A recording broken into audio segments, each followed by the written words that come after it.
Okay. 全ては偶然だ。だがその偶然はあらかじめ決められていた世界の意志でもあった。俺はイカれてなどいない。至って正常だ。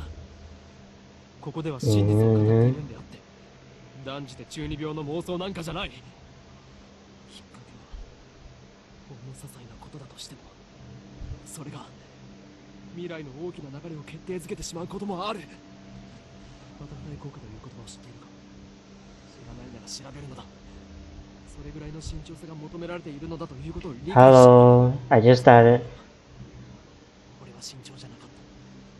自分の愚かさを分かっている。 Hopefully I don't get demonetized because there was music in the beginning just now. こんな形にしてしまうなんてこともなかった。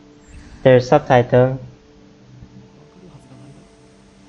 その瞬間の自分の手に人類すべての How could I have known 重大なターニングポイントの pressing the button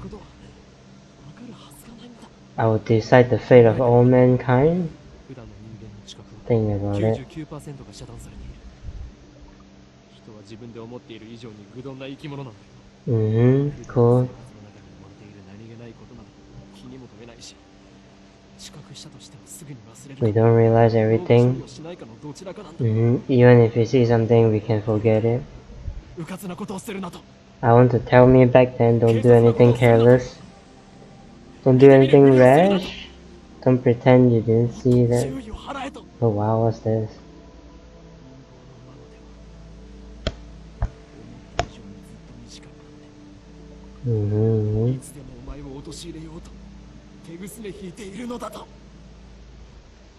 Cool, cool.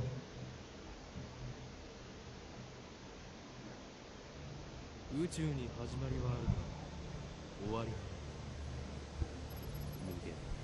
星にもまた始まりはあるが自らの力を持って滅びる有限。英知を持つ者こそ最も愚かである。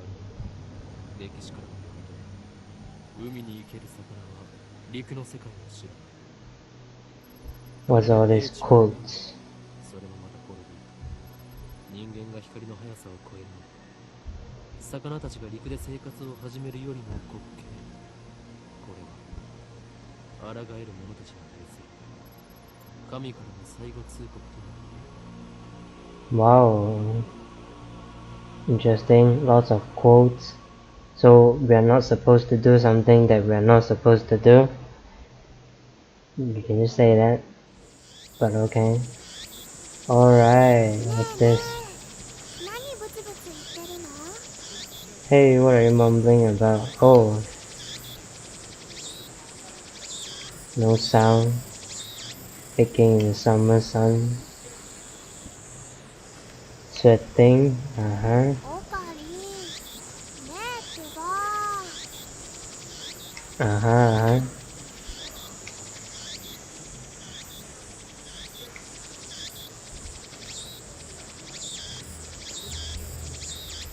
We are about to infiltrate deep into enemy's territory, yet despite the imminent risk of death, there's no hint of tension on her innocent childlike features. Enemy territory? What the hell?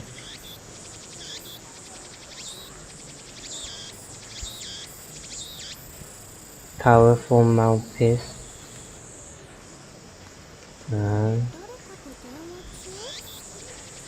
You're talking to someone.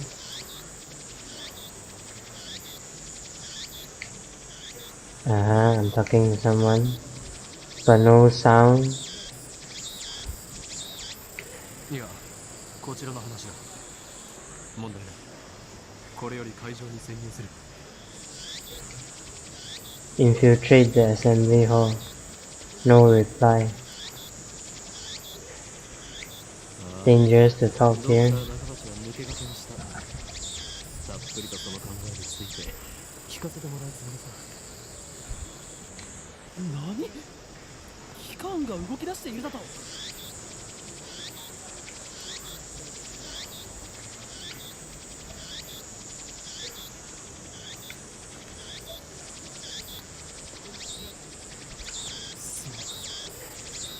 それがシュタインズゲートの選択。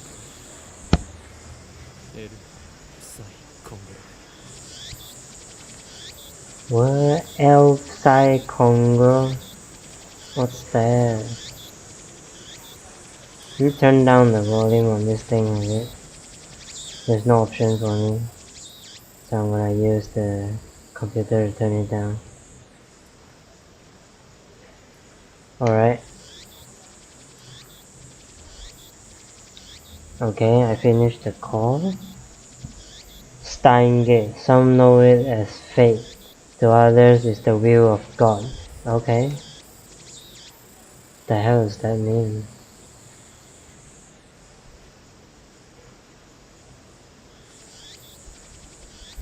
Count on one hand on the people in this world aware of his true nature.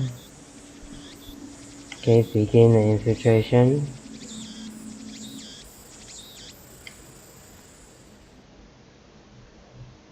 Alright, I went into the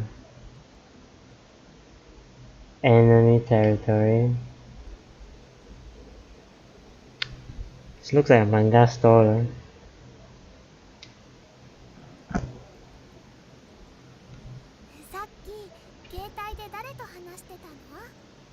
Who was on the phone?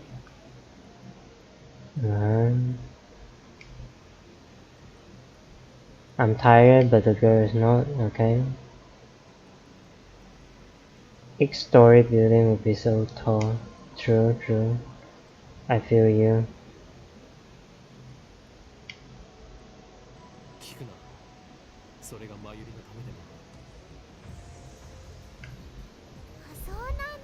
What the hell? Cool. Alright.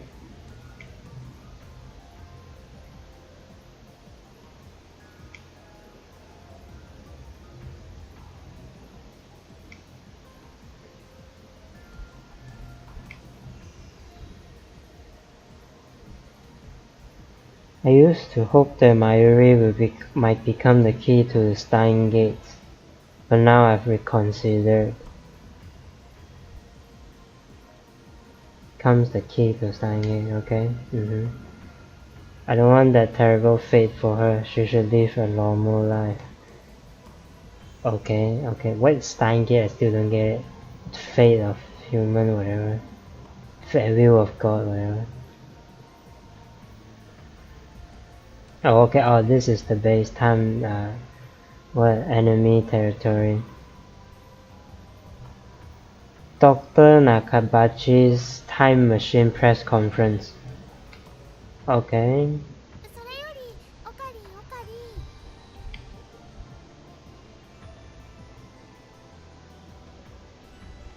Learning nicknames, okay.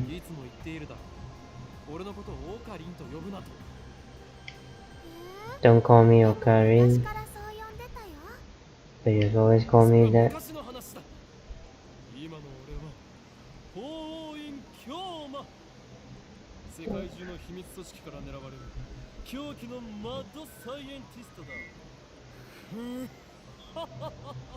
What the fuck? Sounds like I'm some sort of maniac. Maybe you shouldn't have said it so loud. But that's too hard to remember. Same.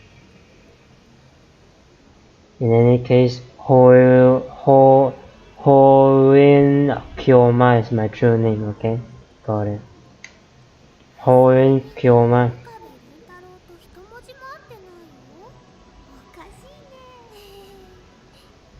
Okabe Rintaro. Okay, so that was my original name, I guess. Rejected it for it's stupid. Okay. And I hate it to become called Okarin, okay. Sounds like that elf boys blue pipe thing. It's elf boys, what the hell?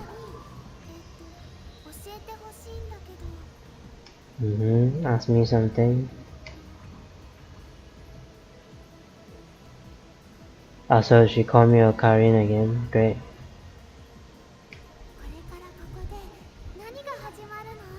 What are we doing here? Or you follow without knowing? Great.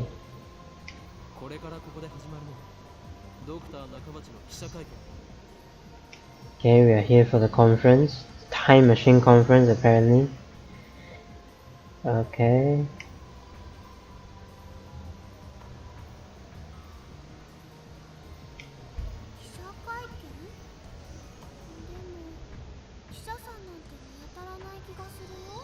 Where are the reporters? Good question, good question. I want to ask that too.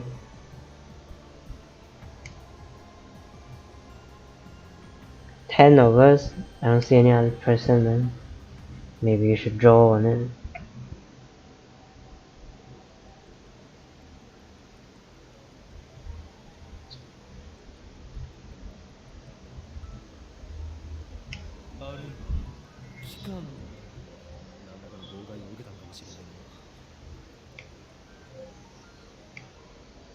Secret organization.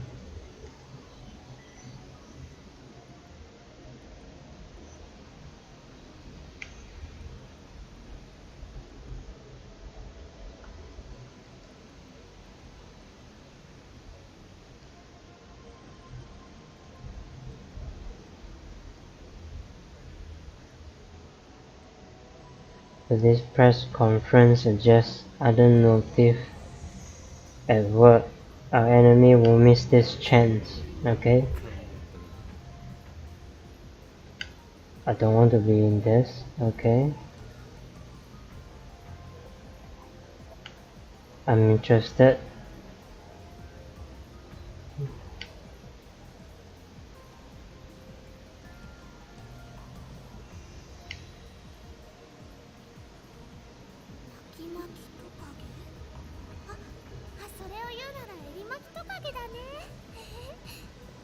Is it his birthday too? What? Bad jokes and she laughed at them as well.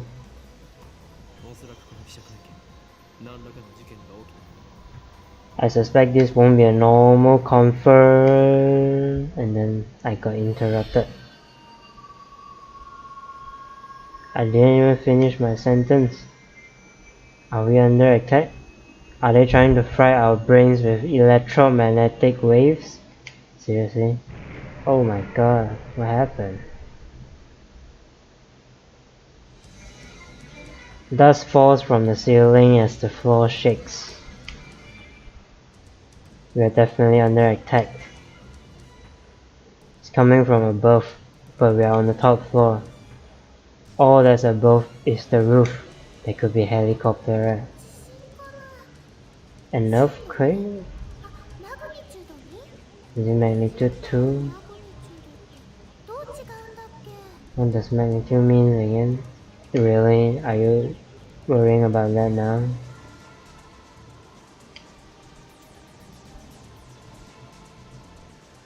I run up and to the roof. The door is open. Upon closer inspection, I realized the door lock has been broken. I open the door and see a billowing cloud of black smoke. There's some kind of phosphorus,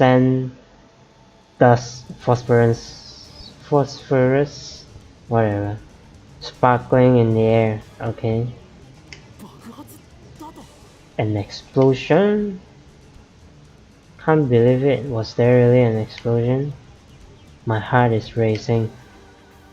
Damn, I don't know what to do. Should I run away? But why an explosion? Terrorist?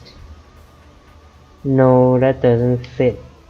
I mean, how do you explain that? What the? A strange machine is sitting in the middle of the roof. It's huge, maybe 3 meters tall, and it looks kind of like a satellite. Did that thing cause the shaking just now? Who put it here? Was it the doctor? Is this part of his presentation? Impossible. Even if that were the case, how the hell would he get it up here? My head is bursting with questions.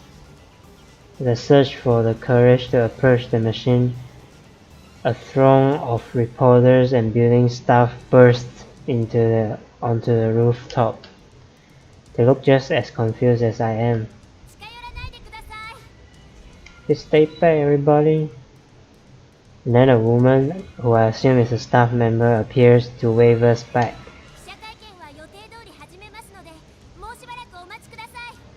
The press conference will proceed as scheduled. Okay. Is she trying to hide something? Her response was unusually quick, almost like she's trying to keep me away from that device.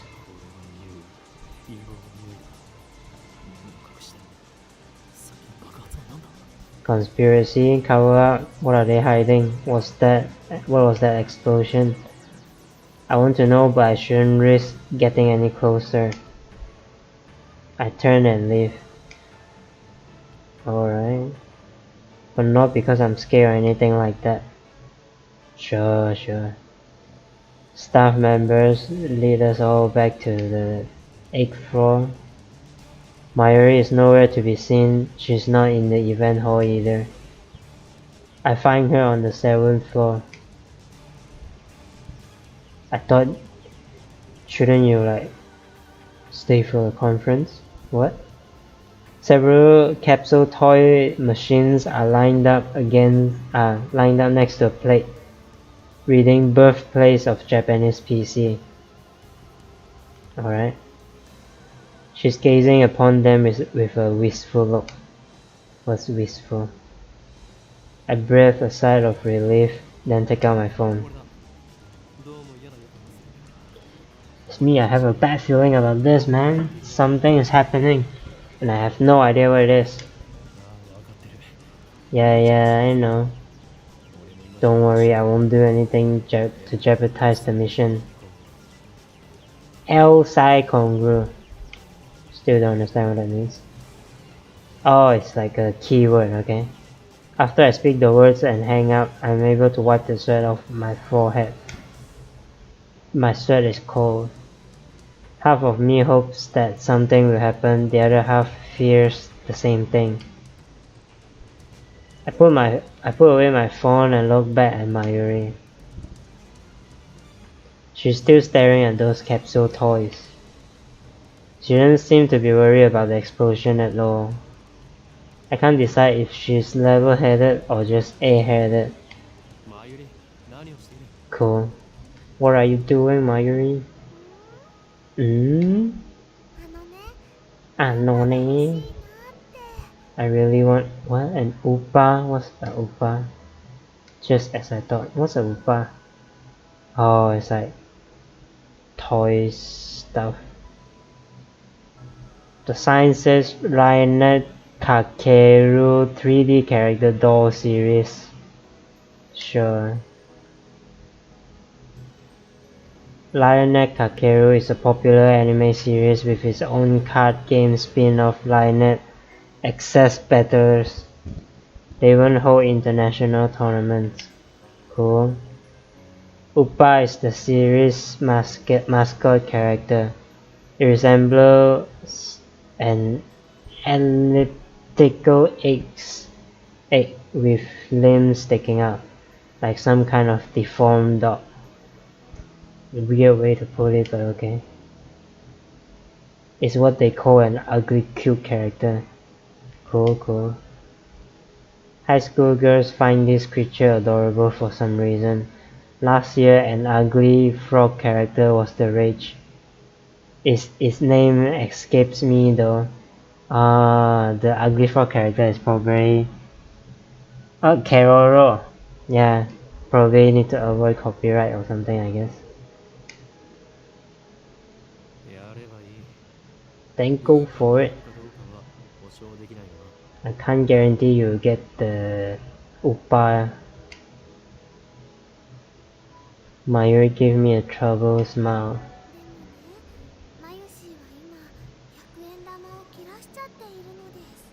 Mayushi. She called herself Mayushi, okay? She's out.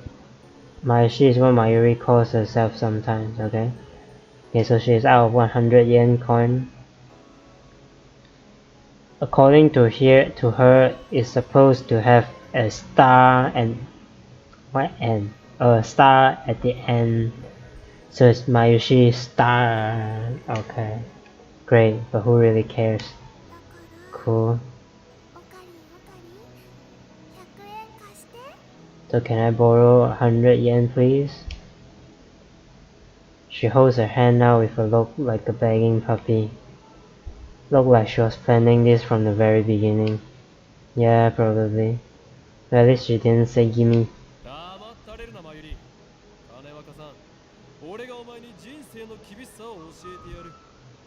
You think it's that easy, Mayuri? You get no money from me. Instead, I'll show you how harsh life really is. Nice, that's what my parents told me too. Good stuff. I pull out a 100 yen coin, set it into the machine slot and pull and spin the lever. Hey, I thought you're not paying it. Open the capsule and take out the contents. Mayuri leans forward eagerly to see what I got. Oh wow. Metal Upa. Okay, so I got the Upa. Is it rare? Am I going to throw it away? Super rare. While I examined the metal Upa, a boy who was watching us tries his luck on the same Lionette machine. Okay. Or a normal Upa. He looked at my metal Upa in resentment. Great. I turned to see Mayuri's sparkling eyes also fixed on the Upa. Hey, high school girl, you're acting like a little kid. Great. Then I give it to you, Mayuri. Honestly, I don't want it. Of course, I'm sure.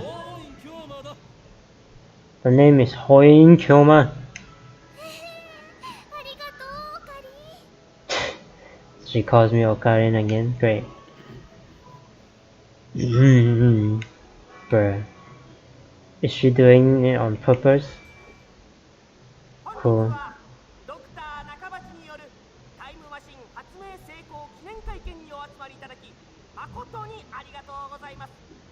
Thank you all for coming to Dr. Nakabachi's time machine press conference. I hear the announcement from the floor above. Sounds like they're starting. Cool. Are we going up? Nice. I head to the stairs, but Mayuri doesn't follow. Come man. Let's go, Mayuri. Come. Sorry, I'm not saying anything. Oh, it's fine. I hope you're enjoying this. The pace is quite slow here. Do you think I should hurry up? I don't have to say anything. Just a sec. I gotta write my name. She's preoccupied with the metal Upa. I go on ahead. Write one name on the Upa. What? Without further ado, I am pleased to introduce the inventor, Dr. Nakabachi. Please welcome him with a big round of applause. Sure. Dr. Nakabachi enters to sparse applause.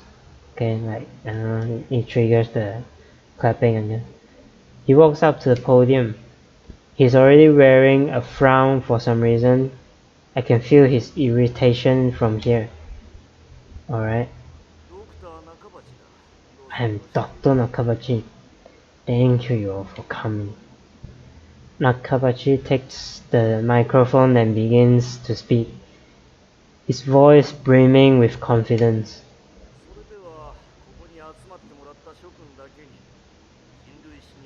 Now then, ladies and gentlemen, allow me to begin with my theory of time travel, the greatest scientific breakthrough of of the century.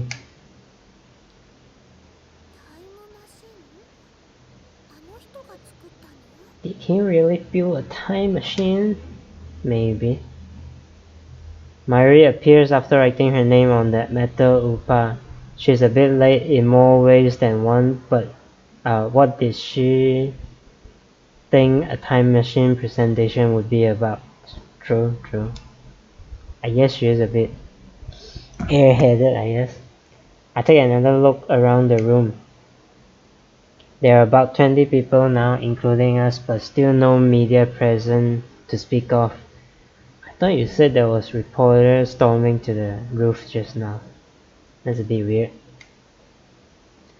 So this is the extent of Dr. Nakabachi's fame. No one believes that he invented a time machine. I was interested in what he had to say true, but my expectations were no higher than the rest of the onlookers. Good. And a good thing they weren't. As he proceeds to explain his time machine design, my curiosity quickly turns to disappointment, then anger.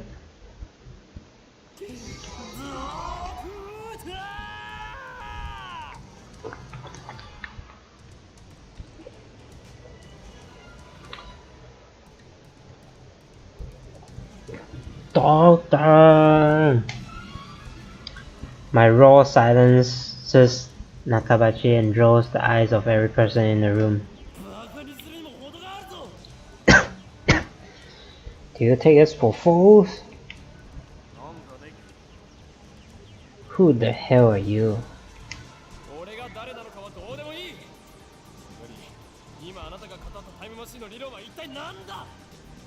Who the hell am I? Someone who knows you for a fraud, that's who. Bitch. You stole your theory from John Titor. And you call yourself an inventor? Interesting. Some plot going on here. Someone throw this man out. You are the one we should throw out, Doctor.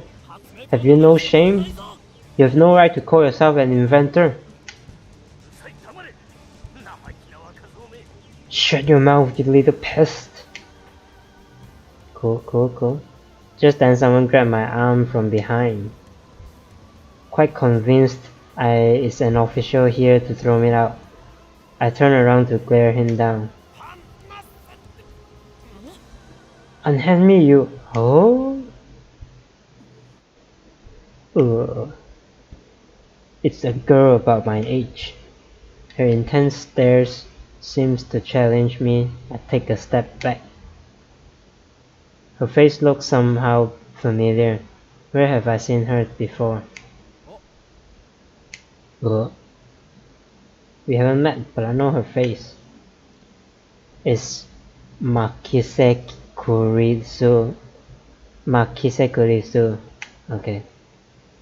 A few days ago, my friend Daru showed me a magazine article titled Girl Genius Gives Lecture in Akihabara. Cool. The article was about a 17-year-old girl who had just graduated from an American university. Her thesis was even published in major scientific journal. Cool. Girl genius, Makise Kurisu. I recognize the stubborn-looking girl from her photograph. Cool.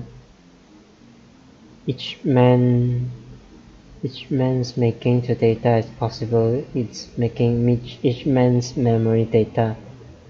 Okay, cool. So she's even wearing the exact same skull. What business could such a genius have with me? She takes a quick look around the room, then turns back to me with a stern expression. Could you come with me for a moment? What's with that attitude? She's obviously not the staff, and there's no way that the the Makise Kuritsu would be working with someone like Dr. Nakabachi, which means no. You're with the organization? Huh?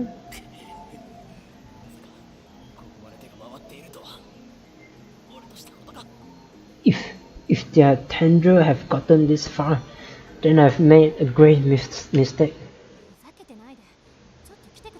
Stop fooling around and come with me. My outburst has already attracted too much attention. Nakabachi in particular looks like he wants to rip my head off. It must be mortifying to be exposed as a fraud by a bright young man like myself. I can't judge that, I don't know how you look like now. Anyway, I mustn't draw any more attention to myself. If the organization gets the wind of my presence here, it could endanger my Yuri, to say nothing of these ignorant civilians. Okay. I let Makise Kurisu lead me out to the assembly hall.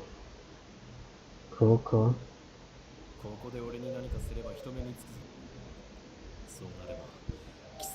Try anything and people are sure to notice. What will your superior say then? What the hell are you talking about? She glares at me quite fiercely at that.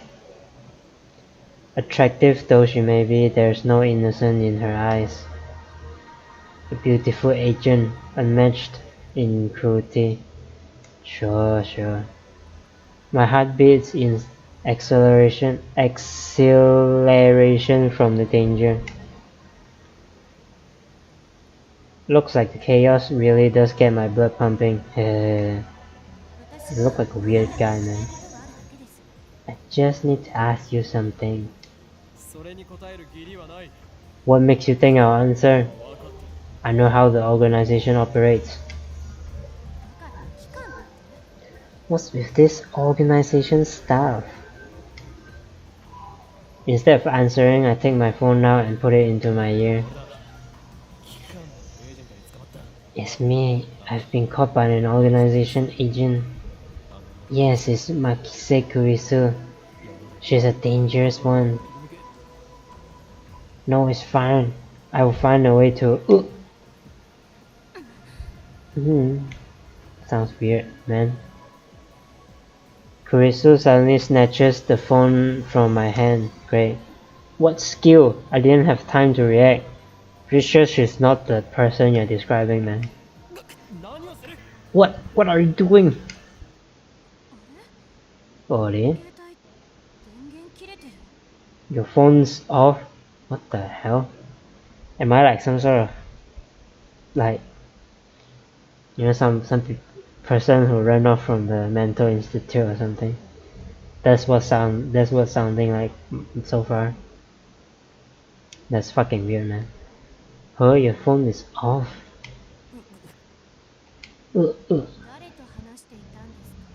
Who are you talking to? Her eyes pierce deep into my soul. I quickly look away. She's good. Is she trying to attack my sense of identity in order to cause a mental break? We cower. This isn't enough to sway me. Your technique don't work on me, man. But I'll tell you anyway. That's no ordinary phone. It's designed to deactivate the moment it leaves my hand. I do sound like a crazy person, man. What the fuck? Such measures are necessary to maintain secrecy. I know things that could get me killed. Pretty sure I imagine all this thing, man. I quickly retrieve my phone and wipe the cold sweat off my forehead. Whew, that was close. Ah, so you talk to yourself. So that is right. The fuck? This is bad. Ordinary methods don't work on Makise Kuritsu, the genius girl. On the contrary, she's the one psyching me up. Damn, looks like I will have to make a tactical retreat. If I can just find an opening. Looks a bit creepy. Suddenly, Kurizu steps out to me with a serious expression. She stares right at me, her huge eyes blazing with the strength of will. Such fire, I can't look away. You just like her, right? Seriously? Could someone with such pure eyes really be an organization agent? What were you trying to tell me earlier? What were you talking about?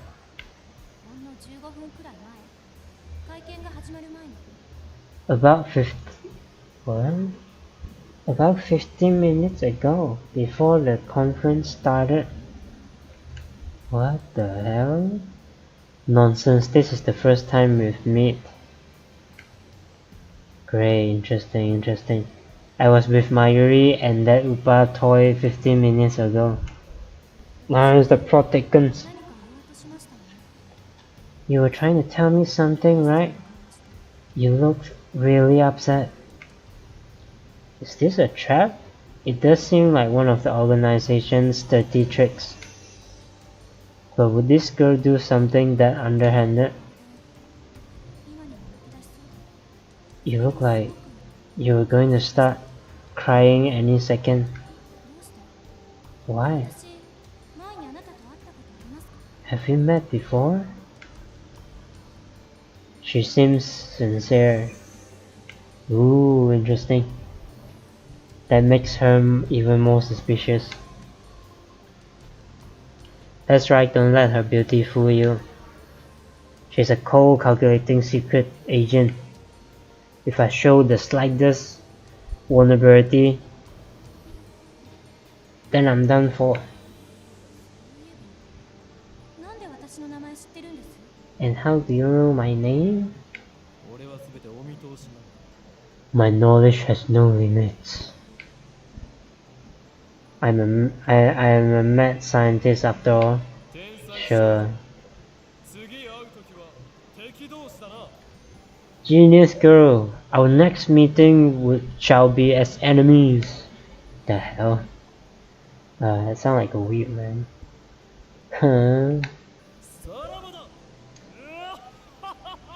Farewell. Whoa, what the hell? Pretty sure my character is crazy. I spin around and take off down the stairs, ignoring her call to stop, like I listen to the enemy. Pretty sure my character is crazy, like for fuck's sake.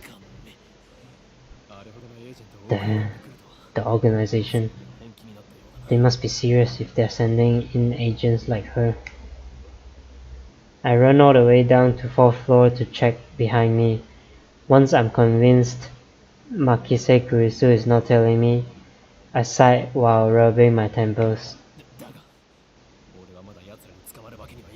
But I can't let them capture me again, yet. Well then, what do I do now? My mission was to attend the conference and evaluate Dr. Nakabachi's research. Now that I know he's a fraud, there's no real point in going back. I guess I'll just go home. But wait, aren't I forgetting something important? Yeah, you forget the girl, man.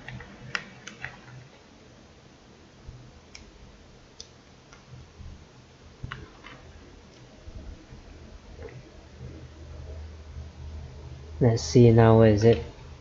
It's the girl, man. Fuck's sake. Damn, I left Mayuri behind. I knew she'd be a liability. I shouldn't have brought her along. I was trying to prioritize her safety but got careless. I'll try calling her first. If she's alright, then I can just have her meet me here. With that thought in mind, I take out my phone. I turn it on. It rings just as I do. thought your phone is off, man. What the hell? メールか Huh? An email? It's not just a regular email. There's a video attached. And it's from an unknown address. I opened the video file with some trepidation. I don't know what that means. I guess that means cautious. There's nothing but noise. Is this a prank or some sort of Makise Kurisu style attack? Maybe the noise is some sort of make people go crazy frequency. No wait, I don't remember giving her my mail address, so I'm probably just thinking too hard. I cursed myself for being so gullible enough to play the video. I have more pressing matters to deal with anyway.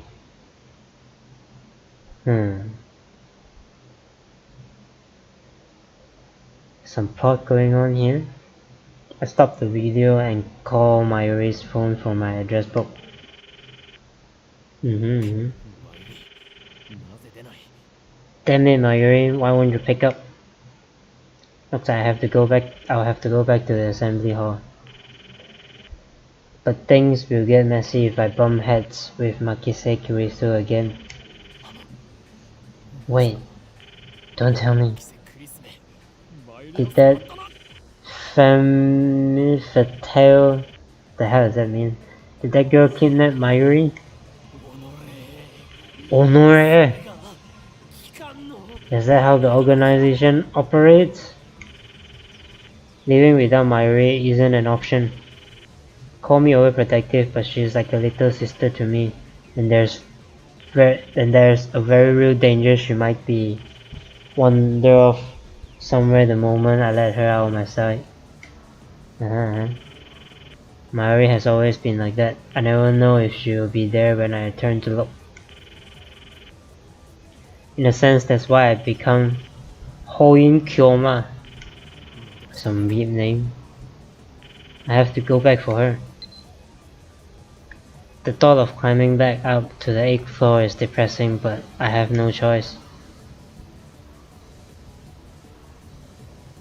When I get back to the assembly hall, Dr. Nakabachi's conference has just finished. Nobody's on the stage, and the phony inventor has already left. 20 or so members of the audience are starting to pack up. I soon find Mayuri. She's in the corner looking lost. Well, at least she wasn't kidnapped. Even better, I don't see Makise Kurisu anywhere. Looks like I scared her off. So be it. I'll let her go this time. Still, I keep my eyes peeled as I run up to Mayuri. Mayuri, why didn't you pick up the phone? We're leaving. Oh, Okarin. My metal upa ran away. Ah, so sad. She turns to me with a forlorn expression. Ran away? What, is alive? That's a little bit hard to believe, man. I think I dropped it. Great, I see, so she was looking for it. Not like it really matters. Forget about it, you can always get another one.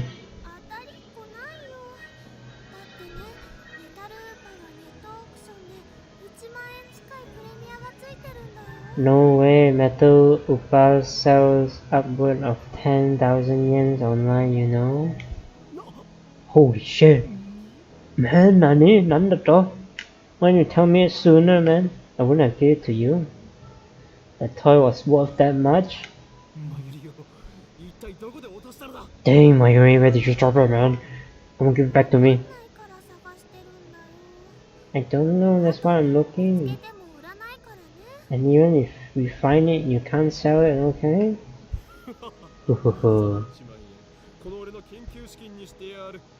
That 10,000 yen will fund my research. Great. I said you can't sell it. It even has Mayushi's name on it. It's fine. I'm sure someone will buy it. GGG LMO. Yeah, apparently the girl dropped her metal shit her and worth 10,000 yen. Thus begin our search for metal Upa.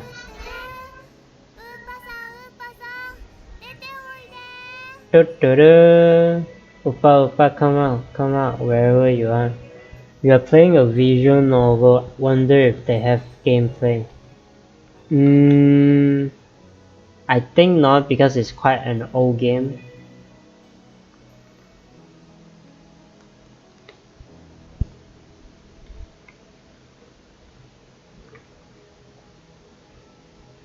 Sell at thrift store LML. Yeah. With a name, right? Yeah, just sell at thrift store. Like, even 5,000 is okay. Come out whenever you are. When you accidentally drop your metal poop. Agreed. Mayuri tries calling his name. I don't know if she truly expects a response. Agreed. By the way, tuturu is Mayuri's catchphrase. Which means, actually, I've never bothered to ask what it means. Anyway, the metal Upa I know is nowhere to be found. Maybe she didn't drop it in the assembly hall, but on the 7th floor landing near the capsule toy machine. Probably someone would take it already, to be honest. Another possibility is that someone with an eye for rare item pilfer it. Yeah, I agree. That's what I would imagine so. Just imagine the smug grin on that person's face makes me writhe in envy. Same. Good luck, Mayuri. It's like calling your house keys when you lost them. I know, right? So stupid, man. What's wrong with that girl? Or calling your phone on silent mode. I did that before, unfortunately.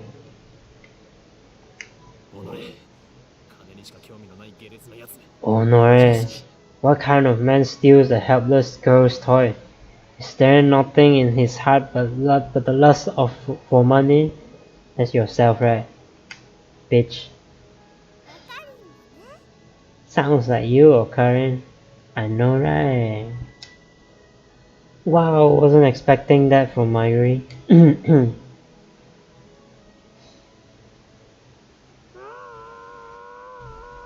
Jesus Christ. What was that? Was that a scream? Full armor for stupid main character ML. Who are you talking about is stupid? My character or Mayuri here? I'm pretty sure both of them are pretty stupid. Like, I see the stuff my characters say outright. I think my character is pretty stupid actually. I think so. Only the presenter and a few other people are left in the assembly hall, including Mayuri and me. Less than half of the audience remains. Everyone looks at each other anxiously, startled by the scream. Even I cannot suppress a shiver. Shiver me timbers. First the explosion on the roof, now this. What's going on here? Both LML. I agree. Mayuri squeezes my hand tight. Stay here, Mayuri. I take a deep breath, prepare myself, and head in the direction of the scream. Yeah, both, I agree. I know, right? Pretty dumb. Not dumb, but like, just weird, you know? Stupid, I guess. The echoes lead me to down a dark, empty hallway on the same floor. I'm pretty sure it came from around that corner. I crouched down and turned to the corner slowly, keeping my eyes and ears peeled for any sign of danger. And there at the end of the passage I see it. There's something on the ground. No, someone. Motionless. Shit, who is it? The clothes are familiar. It can't be. Jesus Christ, man. What? Makise Kurisu. Her face turned away, but I know it's her. The impertinent genius girl I just fought with 10 minutes ago. It's now face down in a pool of bright red blood. Jesus Christ, she's dead. No, but why? Suddenly I realize I'm shaking. I want to run away. I shouldn't have come. This is wrong. Someone killed Makise Kurisu. There's no other explanation. Who would do such a thing? There's no one else here. Whoa! I twist around in a shock. Some other men have followed me, and every one of them is ghastly pale. They must have seen the body. No, it's dead. Yeah, weird, some plot going on. Call the police! A man cries out in panic. At this, everyone else starts screaming and running away. Cool, that was a turn. I know that. Interesting stuff happening now. I follow them, of course. There's absolutely no reason to stay here. Concern for Makise Kurisu is superseded by my instinctive urge to flee. When I get back to the assembly hall, Mayuri is waiting for me with tears in her eyes. What happened, Okari? Jesus Christ, this is a bit close, man. We're leaving. We're leaving. I grab Mayuri's hand and run. I race down the stairs, trying to drive the image of Kurisu's dead body from my mind. Yeah, but I can't. The redness of her blood is burned into my mind more than the sight of the body itself. Yeah.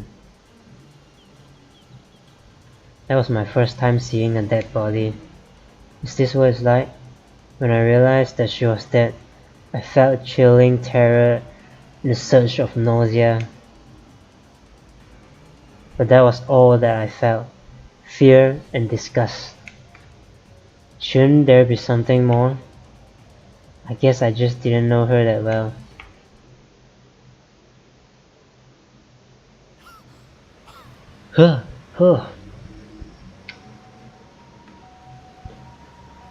I finally stop once we get out to the main street. Chuo Dori. What? Dori? My chest pounds. My breathing labored from running down the stairs at full speed. Nene, what happened? You look really pale. Mayuri doesn't seem to comprehend the situation. That's great. That's good, I think. I guess it's because she didn't see the body. She's not even breathing hard. She looks slow, but she's actually pretty fast on her feet. Someone died. Yeah? I take several deep breaths, and the color of that blood still stains my brain. But I've calmed down a bit. Makise Kurisu is dead, and I don't know who the killer is. Sirens in the distance. I guess an ambulance will be here soon. And the police will arrive, and this area will become a crime scene. But for now, the crowd smiling through Akihabara have no idea what has happened. Everyone is going on about their business as usual. The never-ending search for electronic, moe, and porn. Moe is what? Just another day in Akihabara. It's more like anime stuff. I take my phone out of my pocket, perhaps out of reflex. I'm not sure what I plan to do with it. Oh, I know, my friend Daru. I will tell him what happened just now. Since he knows about Makise Kuritsu. You mean your inner what? I suppose it might be disrespectful to the victim, but my adrenaline is pumping. I can't make calm decision after witnessing something like that firsthand. That's how humans are after all. We are not as special as we like to believe. True.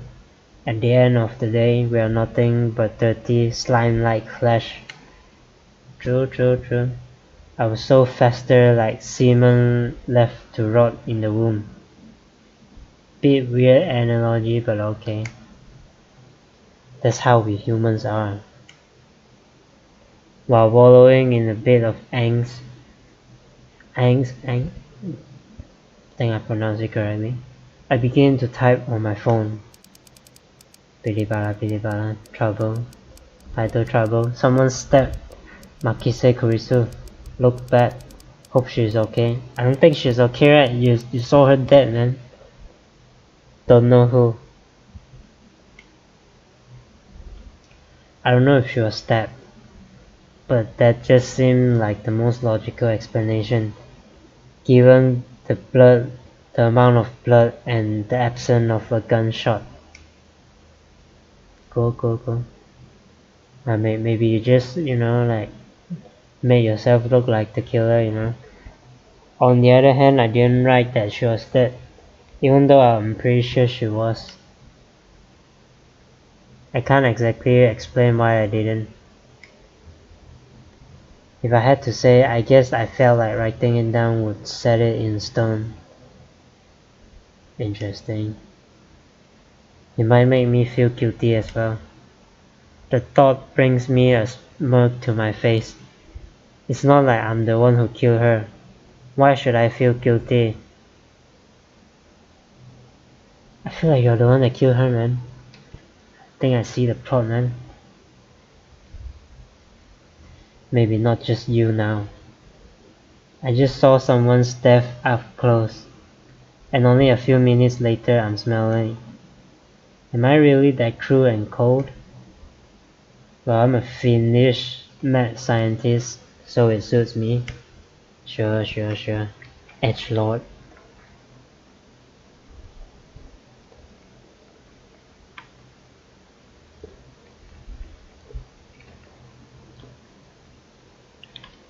She's even more dumb now. I hear the statement asking if a person is okay or not. I think the main character is a he.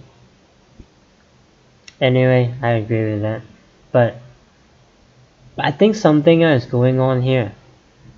It seems like he's writing from the killer's perspective. But I know, yeah. She's the killer, right? I know, right? Something going on here. It's a he, by the way. It's a he. I saw his face just now when they show the body. I finished typing and placed my thumb over the send button, and then I pressed down. Very anticlimactic, man. Sending. I thought this person is...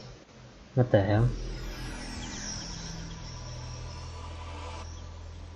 Ooh, what's this? Ooh, what's that? Whoa!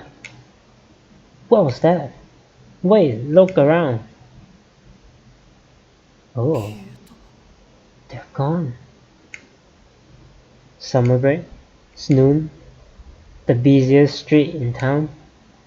Just now thousands of pedestrians vanished into thin air. Is this a dream? Am I hallucinating? I don't know. But they're gone.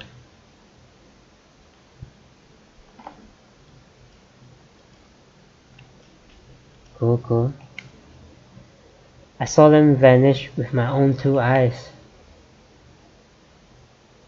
I stand petrified, speechless, left alone on the empty street. Desperate to find someone, anyone. I look up.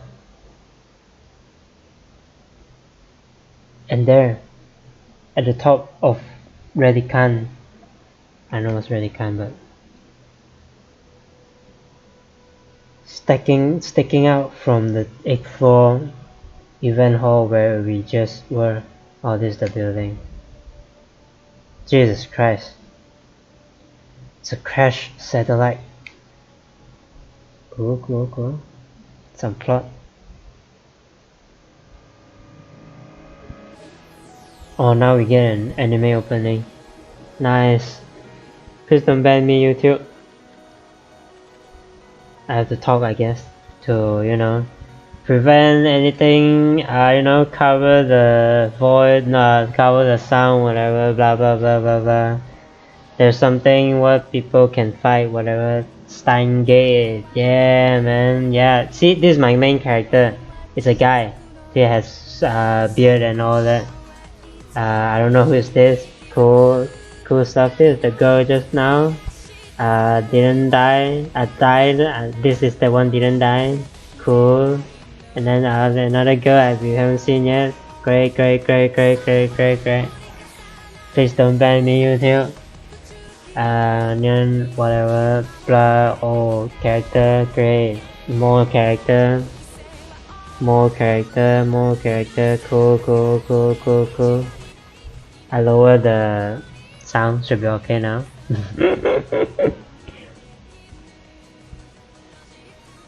Okay. Open the eyes.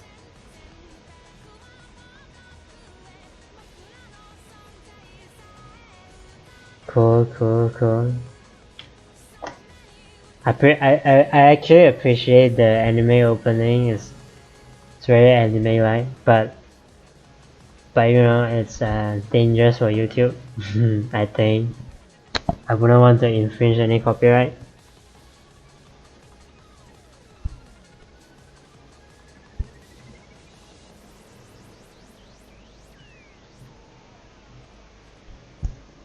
How the covering ML. Yeah, I'm done now. I think can drag back to the normal time, a normal sound now. Alright, and we're back. Hey, can you see us? Why won't you answer? I'm asking you a question. Yes, you on the other side of the monitor. What, me? Okay. Your silence only strengthened my hypothesis. I'm saying a lot of things and I'm repeating against you as well, you piece of shit. I suppose that, from your perspective, it appears that we are the ones inside the monitor. But that's where you're wrong. And there's no one behind me, right? Alright. For it is who you are inside. Your reality is nothing but lies and shadow. Naturally, that includes you too. Great, I'm in the Matrix. I know that, don't worry. True reality is on this side of the screen. Sure, looking like anime and stuff. Of course, I believe in you. Don't believe me? I just said I believe in you, man. Don't blame you. I don't blame you. Few are those who can handle the truth. But no matter. I shall speak in simpler terms. Easy enough for even you to understand. This is the Future Gadget Laboratory, located in Akihabara district of Tokyo. We call it simply the lab. Smart. Our purpose is to shatter the system and plunge the world into chaos. So you're a Matrix, right? You're yeah, whatever. Trying to escape the Matrix, right? Great, I support you. But it sounds like a dream. Really? You shouldn't do bad things, Okarin? Quiet, I'm ex-scientist, remember? Sure, we... From the station, head down to Chodori until you reach Suehiro-cho Station. Then take a left onto Kuramabashi Dori. In the alley before the traffic light, you'll find the rundown Ohiyama building. The lab is on the second floor. I wonder if anyone in real life actually does that. That would be pretty cool. Like they actually goes to this location, and probably that's where they are making the game. That would be pretty cool.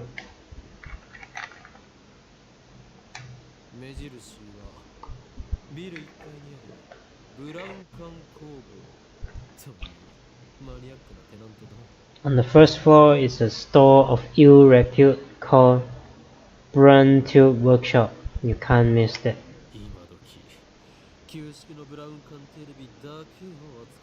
It deals exclusively in CTR monitors of all things.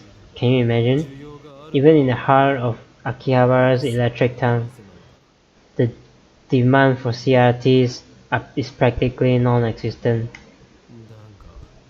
But the proprietor of the Brown Tube Workshop, Tennoji, is also the owner of the building. It's a rich guy doing whatever he wants. That's how he can afford to maintain his ridiculously niche hobby shop, even as land value continues to rise. Yeah, I would imagine that so.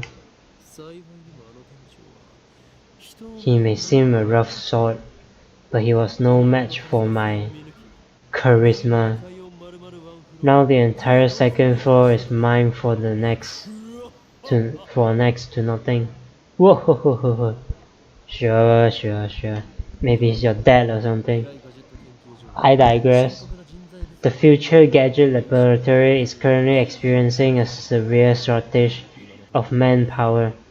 We welcome dedicated scientists from all fields to apply. At present, our researchers are... Okarin. You gotta say lab mems, not researchers. What's lab mems? Our labomems. All laboratory members are free. I'm the founding member of the Future Gadget Lab. Lab member number 001, the insane mad scientist Hoin Kyoma. Is he like in some sort of play, you know? Okarin is cuter though. Sure. Next, we have our resident cosplayer, our only female member, lab member number 2, Shiina Mayuri. Mayushi desu. I like making costumes more than wearing them. Cool.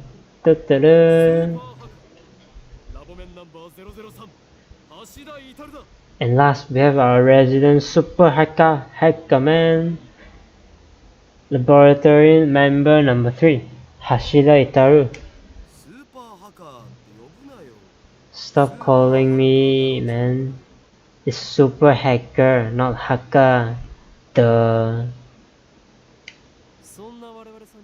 Here at the Future Gadget Laboratory, we devote ourselves to the art of invention.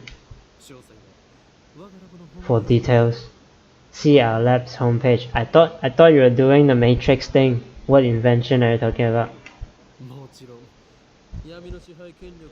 Our top priority, of course, is to develop weapons for the war with the Dark Dominion. But that research has spawned a number of offshoot inventions. In fact, that is all it spawned. Great, so you got sidetracked on your Matrix mission. Great. Our arsenal of future gadgets is up to 8. But this is just the beginning. I have a total of 108 inventions to create. Great. Like in the tennis manga, right? I get it. No, it's the number of earthly desires in you mortals.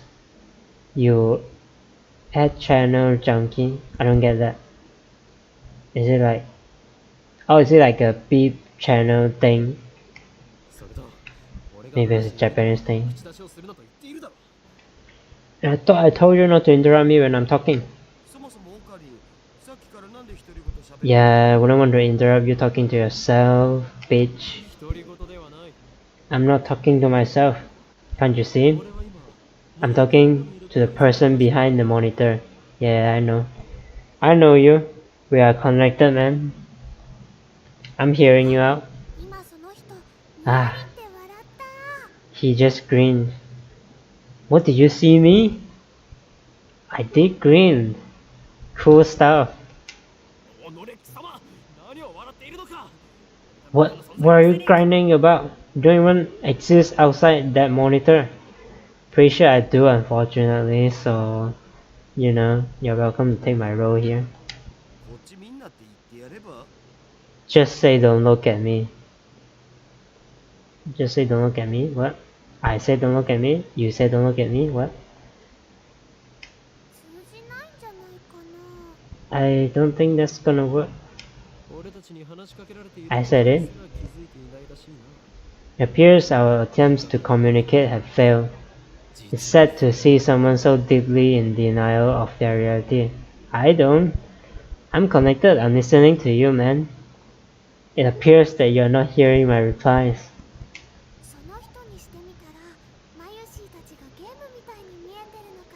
Maybe they think we are in a game. Pretty sure you are, but okay. I doubt it's even occurred to them.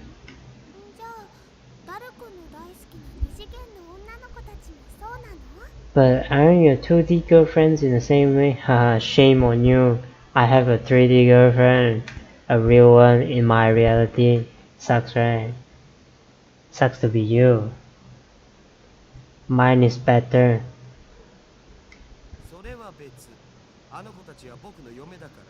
That's different. Those girls are my wife.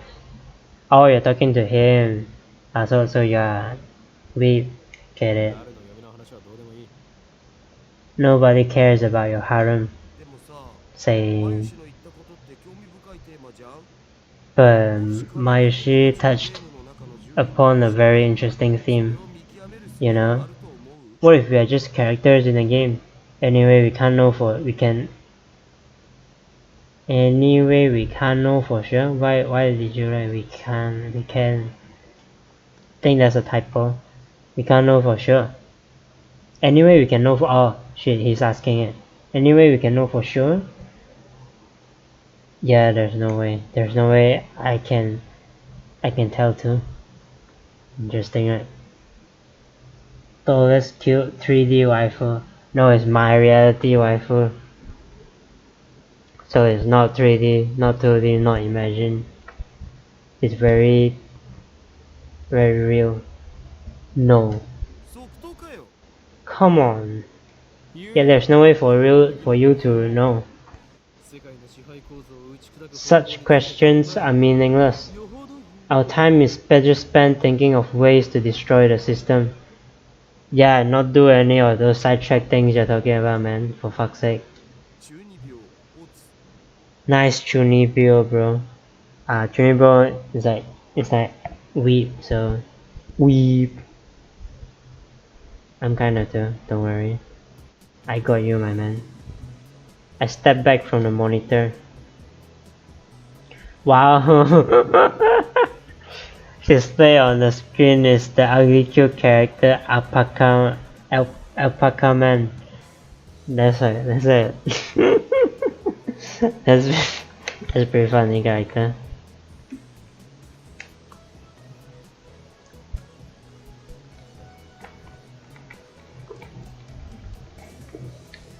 This is a game called Alpaca Man 2, where you speak to Alpaca Man via a microphone and watch him react. The game exploded in popularity when it was released 10 years ago, but personally I find only the ugly part of the ugly cute to be true. Cool. They should make this into a real thing. I see there's like love and water and battle points down there too. That just look like you have to like, you know, like Tamagotchi him, you know. Pretty cool shit. I think they should do this. I think it would be pretty funny. I bought it yesterday. 500 yen used. Headset included. Great. I turned to Daru with a menacing glare. Shut it, Haka. I'm no weak patient. I sweep my hair back and flash a devilish grin. I am Hoin. Kill me! That's your character's name, right? Yale. Daru, your communication skills are beyond repair. I'll have you know I go to a ton of offline meets, and I'm always the life of the party. Maybe you are. This fat bespectacled, I don't know what does that mean, is my brother in arms and right hand man, Hashida Itaru, nicknamed Daru.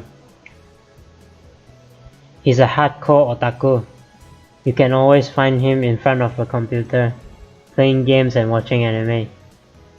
My man. He has 2D wives. That's not my man, unfortunately.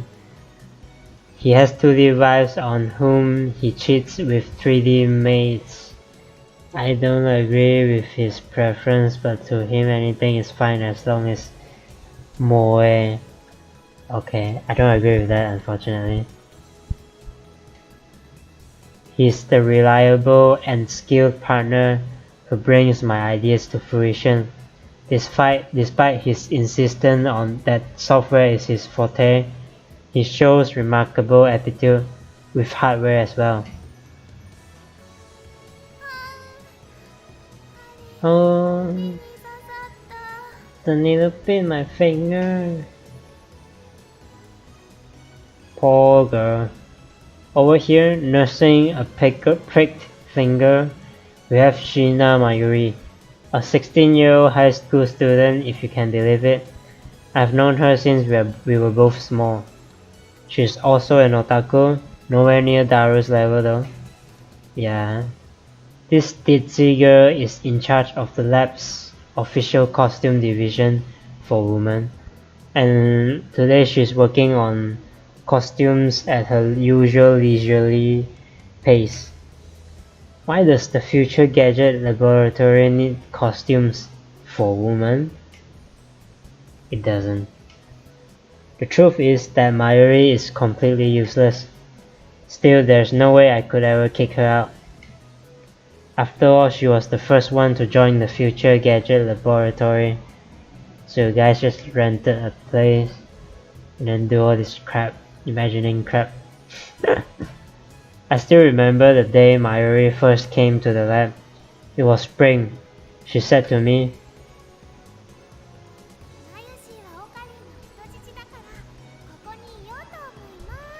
what the hell? Mayashi is Okarin's hostage. I belong here.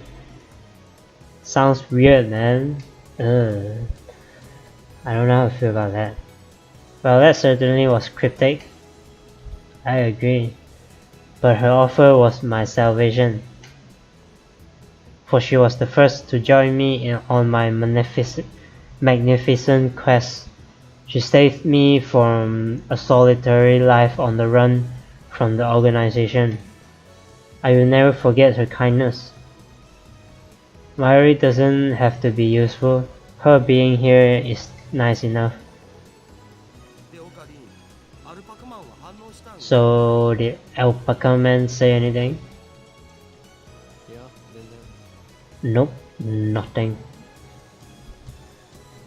The human-faced alpaca inside the monitor was completely unresponsive.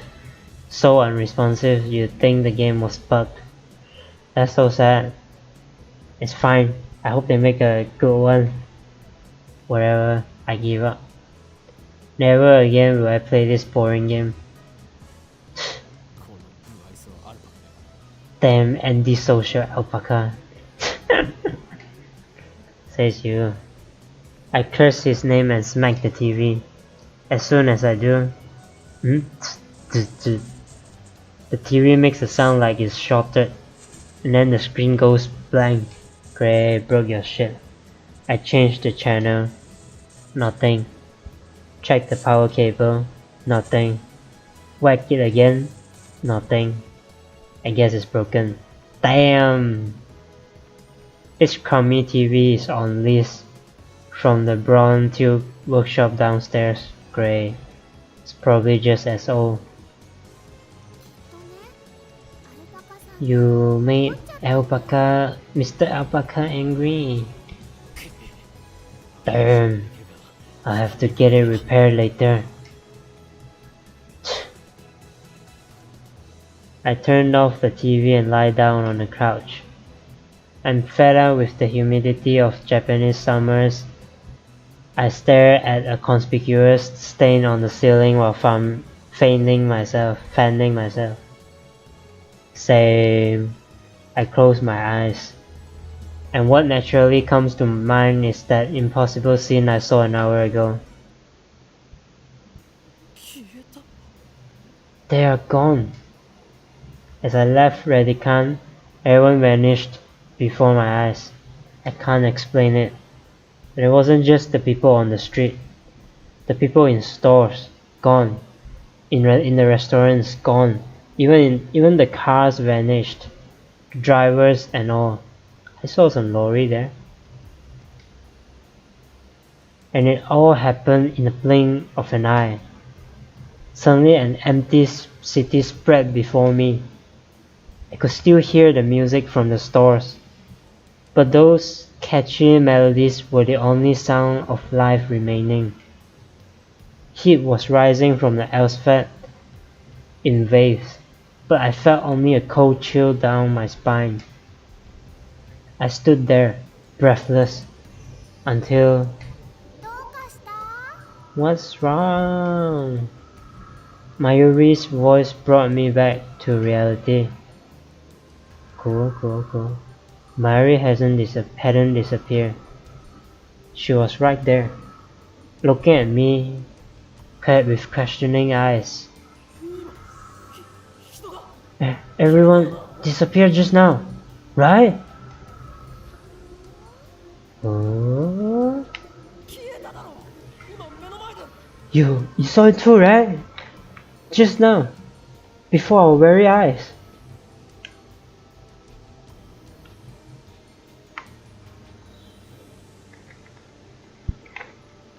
Panic took hold as the enormity of what had just happened struck me. Unable to control myself, I grabbed Mayuri by her slender shoulder and shook her. Did you see it? Mayuri? You saw it, right?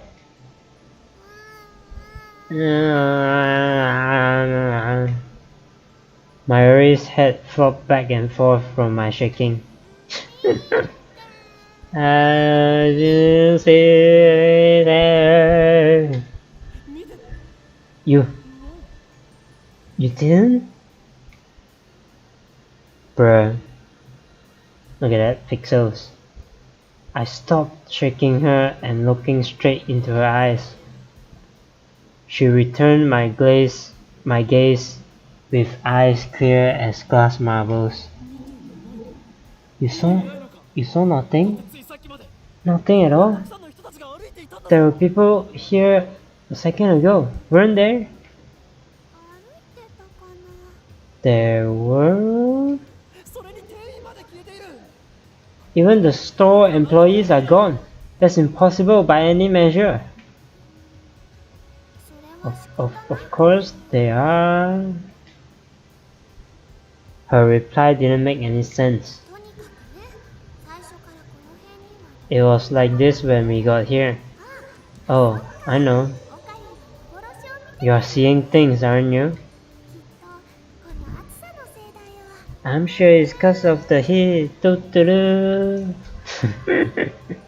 How could she laugh at a time like this?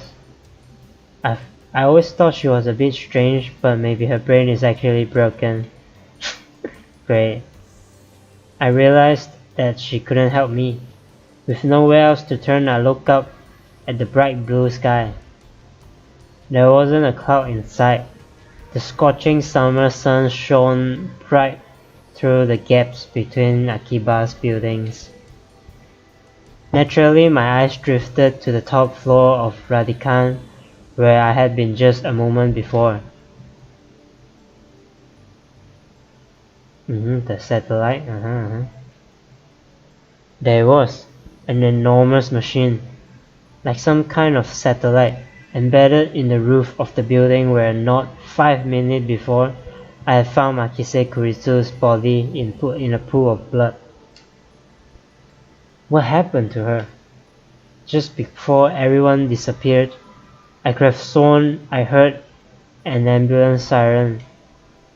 Makise Kurisu might still be in that dark, narrow passageway, cold, bloody, and alone.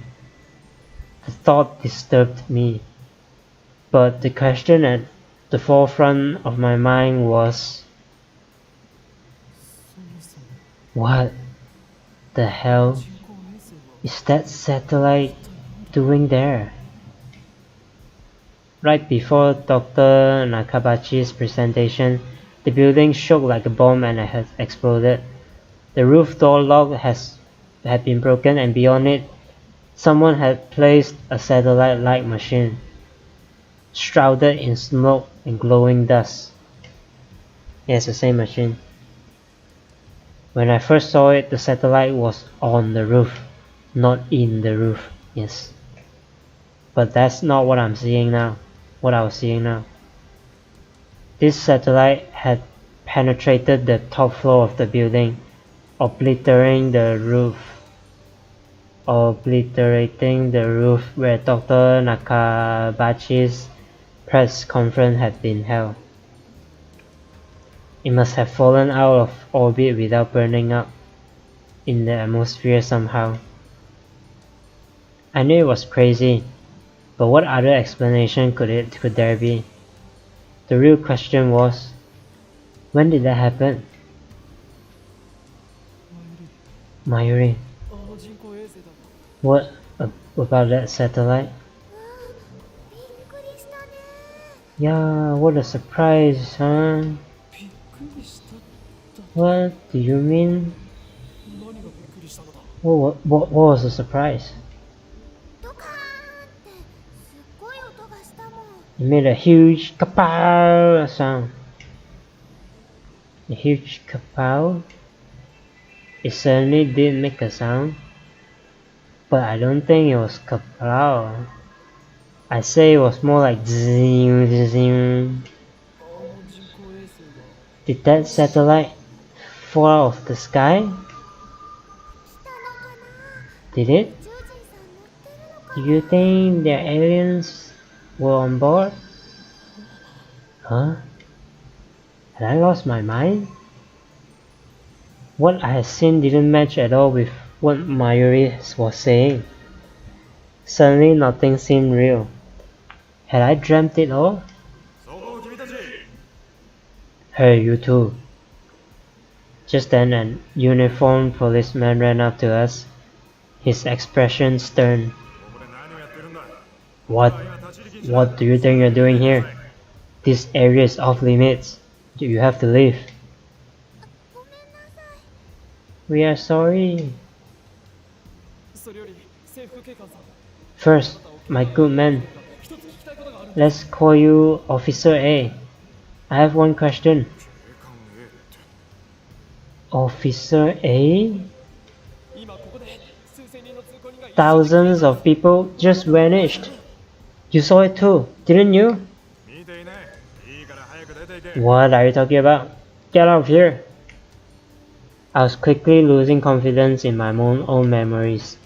I decided to tell him about Makise Kurisu and get him to call an ambulance. But before I could... No, I don't have time for your nonsense. The policeman took me by the arm and said, What?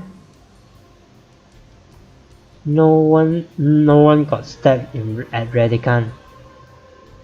Wait, but he hasn't said it there yet, right? The main character hasn't said it yet. What? How could he say something? How could he say that with such certainty? While I was still trying to... Holy shit. I was trying to still comprehend the situation. The policeman forcefully led us away. We were escorted up to the ups and released. There were people at the ups as usual. What's ups? Actually, there were far more people than usual. The place was packed. Just as the Officer A had said, Chuodori had been blockaded by police, so nobody could enter. Sus. I know, right? So weird. There was nothing we could do, so we headed back to the lab. Wait, so are the people still there or not? Wait, so the character didn't find the people back? That's so weird. And that brings us to the present. I'm baffled. Did the whole hour since the beginning of Nakabachi's presentation really happen? I checked online for any news. The net is buzzing about the mysterious machine that crashed into Radican. Wait a minute.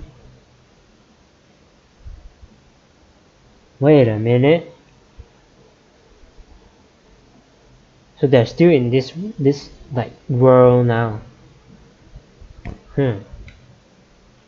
All of the major stations in Tokyo, even Toho TV, are running special bulletins about it. Fortunately, it doesn't look like anyone was hurt, but Chuodori is still closed off. Then what happened to the girl? The girl that got killed. Akihabara station is jammed with reporters and curious onlookers. Nobody has mentioned anything about the disappearance of thousands of people from Akiba's streets, nor about Makise Kurisu's murder. What? It's all a mystery. A mystery? I see. So that's it. Some sort of stupid weird shit again. From the sofa, I sprang to my feet, a wide grin on my face. Taro and Mayuri turned and stared.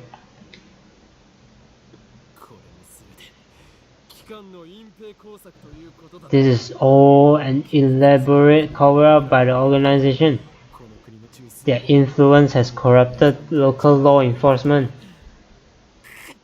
which means our entire government may already be under their control. My god! It's some next level Matrix shit again. But they underestimated me, for I am not so easily played.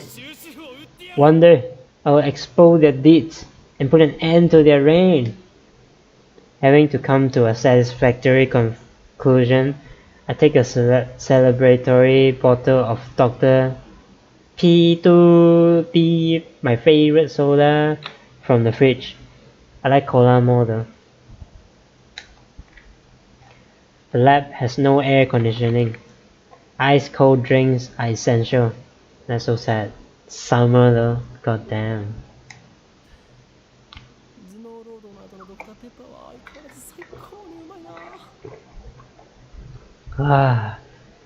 Elixir intellectualist. A drink fit for a genius. A cola. Cola's better. I know, right? My man! My man! Ocarin really loves his Dr. P. She said Dr. Pepper in the voice though. Does that not count as copyrighted? Only the script counted? What the hell? I pity the man who knows not the greatest of this beverage. No, cola is better. Cola is better. This stream is not sponsored by Cola or Dr. Pepper. Step through the curtain dividing its center, and you will enter the heart of the future gadget laboratory, the development room. Cola is life. I know, right? I agree. Just as the name implies, this is the room where we develop future gadgets. Needless to say, this is strictly off limits to outsiders. Yes, I know the setup is cheap. I would much rather have an airlock than a curtain, but our research budget is already scraping the bottom of the barrel. You mean you're broke, right? Besides, what's important isn't money, it's ambition. No, that's not true, unfortunately. Saying it probably doesn't matter, huh? I guess maybe it's the Japanese accent and all that. She's like Dr. Pepper, something like that. But still, you know. I poked Daru and bid him follow me into the development room. But I've never tried Dr. Pepper. I think I've never too.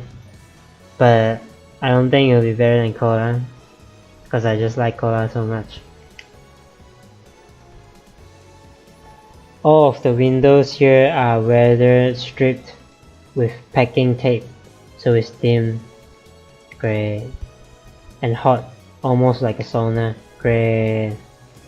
I've been wanting to buy an air conditioner for the lab, but there's no money for that. We are currently accepting donation. That's so sad.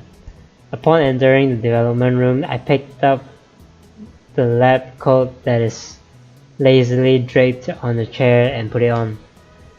I always wear a lab coat in the development room for practical reasons as well as symbolic ones. And it's hot, right? How long has this been going? I don't know. How many hours is this game? Oh, this game is very long. This is only part 1. I'm planning to finish this chapter, or maybe a few more scenes. Probably off the stream around 3. Yeah.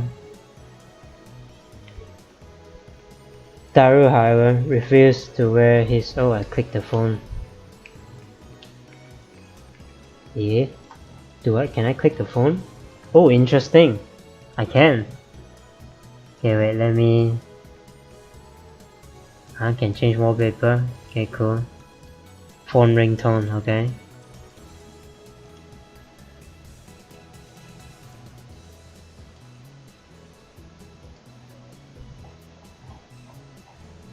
Oh, what's this? What's all this? I thought this is a video. What's all this message? Blah blah blah. All this shit.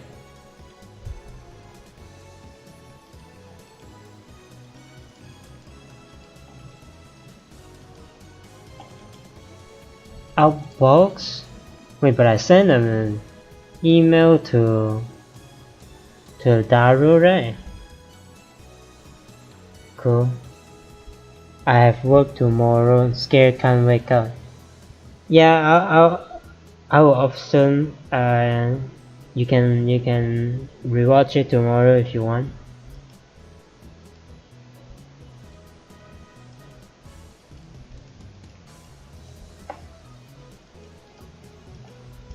Okay, let's keep going and see if we can like finish this scene, I guess. Taru, however, refuses to wear his. Putting it on and taking it off is apparently too much trouble for him. He can't be too bothered to do anything other than anything that doesn't interest him. It's men like him who give our generation a bad name. Sure, I think you're the one that keep dreaming about nonsense, giving us the bad name, right? His lab coat, purchased from my own pocket money, I might add, just sits on the shelf. It's never been worn, probably will never will be. I'm wearing a lab coat in this hot room, really? Daru. Is the plan progressing smoothly? Eh? What plan? Daru gives me a blank look. I sighed and turned to his attention to the table in the middle of the room. Sitting majestically on the top of the table is a commercial-grade microwave oven. It's significantly larger than the newer home models. The plan, as in the plan. Obviously, I'm talking about perfecting gadget number 8. Oh, Dad. How was I supposed to know what you meant? We've known each other for what, 3 years now? We went to high school together and now we are going to the same university. We share an inseparable bond, like 2 prison cellmates. He's only been a lab member for 2 months though. Great. We were in a different classes junior year. And actually we didn't talk at all. So 2 years? Details. The point is, we've known each other a long time. I expect you to keep up with me here. Nope. Awkward silence. Man, all I wanted to do was have one of those cool cryptic conversations where we talk about plans and preparations and other important sounding stuff, but no one knows what it means except us. Shot down again. So, are we any closer to figuring out what's wrong with the gadget number 8? Not yet. Great. So far, the future gadget laboratory has completed a total of 8 inventions. As I explained to Alpaca Man, the lab's primary goal is to develop weapons for the war against Dark Dominion led by the organization that rules the world from Shadow. Oh, he was talking to the Alpaca Man during the one where he's talking to. I thought he was talking to me, but he was talking to Alpaca Man. Ah, fuck.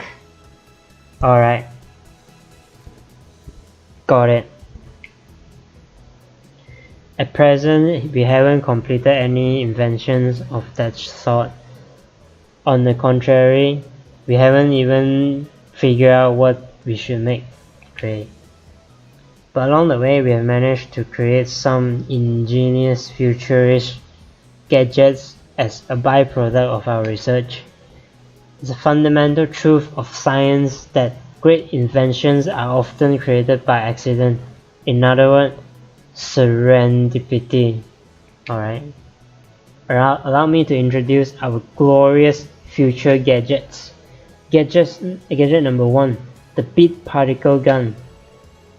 Gadget number 2, the bamboo helicam. Gadget number 3, could this be hola? I don't know what that means.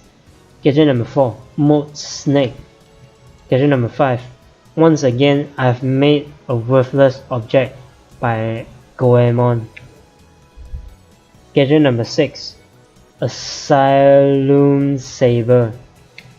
Gadget number 7, Ghost in the Ball. They can all be seen on the website Darumake, so feast your eyes upon the product of a mad scientist genius. Anyway, our current problem is the future gadget number 8, the phone wave, name subject to change. Phone wave, a pretty weak name, so I've added name subject to change to the end until we have come up with something better. For the record, it was Mayuri's idea, not mine, of course. When the future gadget is completed, the three of us will discuss what to name it. I prefer names based on mythology, or names with hidden meanings that need extra explanation to understand. His name sounds like Doraemon. Oh, you mean the the Dora guy, right? Darun, I forgot his name already. But whatever. He looks like Doraemon. Daru. Daru thinks my naming style too ridiculous. He just doesn't have a passion for words like I do. Mayuri can't be bothered to remember difficult names. She says they don't fit in her head. Great. And so our opinions on gadget names are always split. But I digress. The phone wave name subject to change again is, in short, a remote control microwave. You put food into the microwave before you leave, and on the way back, you call the attached cell phone to start the heating process. Voila! Hot food ready for your arrival. Pretty cool actually. So it's basically a piece of junk. Not really, I think it would be pretty useful sometimes. No, he doesn't. Doraemon so cute. Alright, if you say so. A few days ago, however, we discovered that the phone wave, again name subject to change, has a second unintended capability. Our brave, or possibly just ditzy, Mayuri had made it her daily routine to heat some frozen fried chicken by remote control. Long story short, she was defrosting her beloved juicy chicken number 1, as usual, and when the unexpected had happened, the chicken came out more frozen than when she put in. The microwave refroze the chicken. What the hell? I don't think that's possible, right? Giant man. Wow, I'm not sleepy and I'm angry. Oh, is it because of the Doraemon statement I made? I'm sorry. Giant. Yeah, now you say he looks a giant more, and I agree. Since then, Daru and I have been searching for the cause. We tried copying what Mayushi did, but we just can't reproduce the freezing phenomenon. That's weird though, it's not supposed to happen. Tenet. Oh yeah! That sounds like what happened. Some cool shit. And when we tried to freeze a banana, it turned out really weird. Okay. I just don't get it. Daru, now looking completely fed up with the heat, starts fanning himself with his shirt. Same. I know what he means by really weird. Let's see if we can't make it happen again. Mayuri! Bring forth the bananas!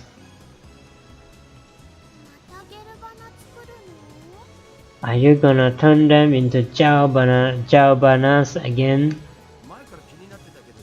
That's been bugging me, Mayushi. Can you stop calling them Jiao bananas? But Ciao bananas, ajala bananas. I don't think it's freezing. It's backward time travel, right? Reverse. Yeah, like Tenet, right? Interesting observation here. I didn't think of that actually. I'm pretty sure I can agree with that statement there. I take the bananas from Mayuri and stick the whole bunch into the phone wave. Again, name subject to change. Why do you have to use the whole bunch? It's such a waste of food.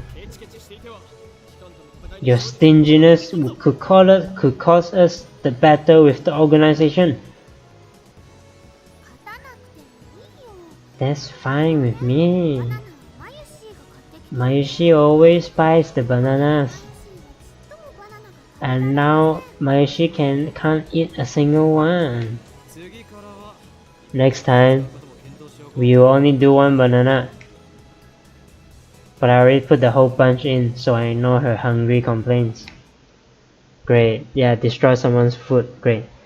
The phone wave, again, name subject to change. It's simple to use. It's a microwave with the phone taped on. The number is already in my address book. I just need to call the phone wave. Now where did I put my phone? I check my pants and coat pockets. Now where did I put my phone? Oh, I have to take it out. I check my pants and... Okay. Wait, how do I take it out? Okay. Alright. Oh.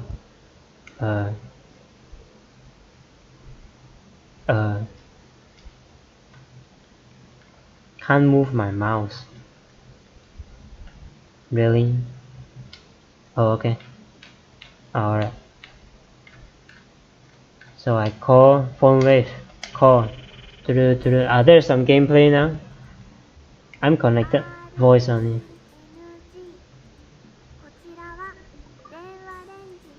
Hello, this is phone wave. Name subject to change. This is the voice of Mayushi Guidance, the system Daru programmed in to operate the phone wave. That's pretty cool actually. Do you hear Mayushi's voice? Be quiet. I'm trying to listen. You can operate the timer from this menu. After pushing the hash button, please enter the heating time in seconds. For example, press hash 60 for 1 minute. For 2 minutes, press hash 120. Enter the command properly will cause the phone wave name subject to change to function like a normal microwave. Instead, we are going to deliberately mess up and enter 120 hash. Okay, great, alright. 120 hash. That should do it. The method was originally a simple mistake on Mayuri's part, but somehow starts the freezing process. The phone wave, again name subject to change, comes to life. The turntable begins to rotate. Nice turntable, right? It's even spinning backwards. Spinning backwards? Backwards? I never noticed that. That might have serious implications. If you look at the quantum critical behavior driven by the Hans rule. Yeah, no. Not Hans rule? No? Alright. Okay. That's so sad. The three of us wait and stare at the spinning bananas. After 120 seconds pass, the microwave chimes. Mayuri takes the bananas out. Galabanas are really... What the hell? The bananas have become not bananas. Gelatinous blobs coated with a thin membrane. After Mayuri discovered that the foam wave, again named subject to change, had a freezing function, we attempted to freeze a bunch of bananas. This is what happened. It just gets more confusing each time. Daru, you wouldn't mind eating one of this, would you? Of course you wouldn't. It's for science. Your sacrifice will forever be remembered. Yeah, they look really nasty. Yeah, I agree. The taste doesn't matter. What matters is that you eat it. Come on, Daru. No need to be shy. Break a leg or a stomach. Go for it. No way. Fine. Mayuri, the honor shall be yours. But Calabanas are all gloopy, droopy, soft and squishy. Wait a minute, shall we try one? It had no flavor and wasn't tasty at all. Gloopy, droopy, soft and squishy. Daru, what do you think? Right, so I have a theory here. So the banana went backwards and it became before the plant had grown it to banana, but it still has all those like elements there, right? So it just becomes sort of like this thing. That's so weird.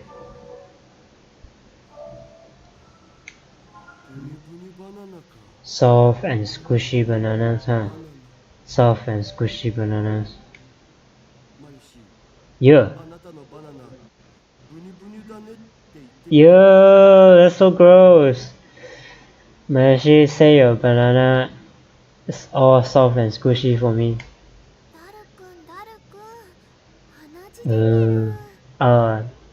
Daru-kun, your nose is bleeding. Please just say it. Onegaishimasu. That's so gross, man. Why did you do that?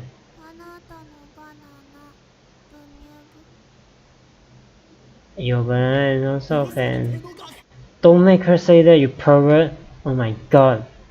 Bruh. Daru retreats after I hit him with a tissue box. I know, right? What the fuck? Mayuri looks at us with an innocent smile. She doesn't get it, obviously. Anyway.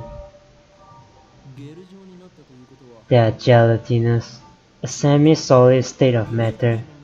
In other words, there's a possibility that the intermolecular bonds are weakened. Yeah, so like it hasn't become what it is now. We could have been partially liquefied the bananas. I've got it! I turned the whiteboard and write freezing in the middle. Then I crossed it out and slapped the board with my hand. What we thought was a freezing function is actually something else. A bold statement if I do say so myself. So why isn't anyone surprised? Now's the time to shout. What you say? Come on, don't be shy. Their reactions are pathetically weak. Mayuri probably didn't even understand half of what I said. We already knew that. Oh. The problem is we don't know what it's doing or why it's doing it. If it is the opposite of freezing, then couldn't it be thawing them? What a silly question, Mayuri. What you are describing is just a normal microwave.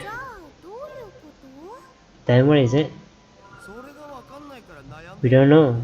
That's the problem, and that is the problem.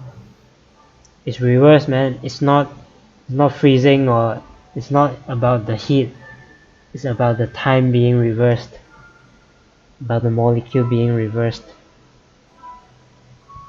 He's right, to be honest. I haven't a clue. How unfortunate. Alright, in any case, there's nothing we can do about it now. And it's time for Daru and I head to Daibiru. Okay, I have a mail coming. Mayuri. I don't know, I'm really sad about dropping my Upa. It's worse than last year when I missed buying Fatty Gero Foki. That's the one from last year, right? I thought you weren't interested.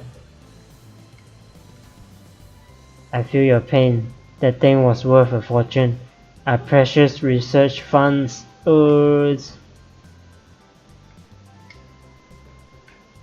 I'll send her this, I guess. Yeah, there's some gameplay. I can choose what message to send, I guess. Anyway, I think that's for today. It's quite late now. So yeah, I'm gonna end it here. We look at some interesting stuff. Not quite sure what happened. A lot of interesting stuff going on. Gonna save first.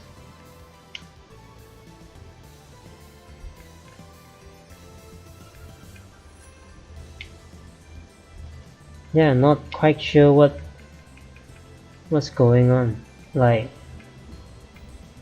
yeah, very interesting stuff.